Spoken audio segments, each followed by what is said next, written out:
Lords of the Fallen is a challenging Souls-like game from developer Hexworks and published by CI Games.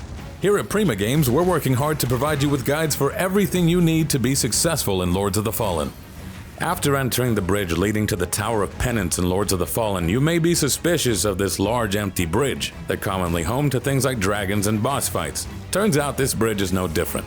You'll be up against a side boss called Blessed Carrion Knight Sanisho. Blessed Carrion Knight Sanisho is one of the easier side bosses thanks to his slow movement and slow attacks, but there are a few things you need to be wary of with this fight.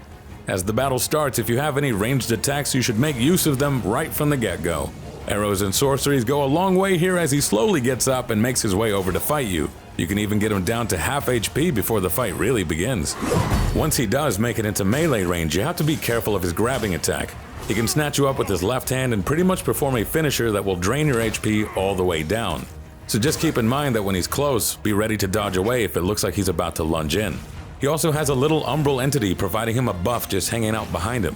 Quickly using your umbral lamp to cleanse that away will make things easier as well. Once low enough, Sanisho will let it rip and fill the entire bridge with poisonous gas. This man has eaten enough beans to gas a stadium and its toxic mist won't really subside. This kind of puts a timer on the fight as it's nearly impossible to stop your toxic meter building up, at which point your HP will start rapidly depleting. The best way to proceed is to start being very aggressive in taking him down.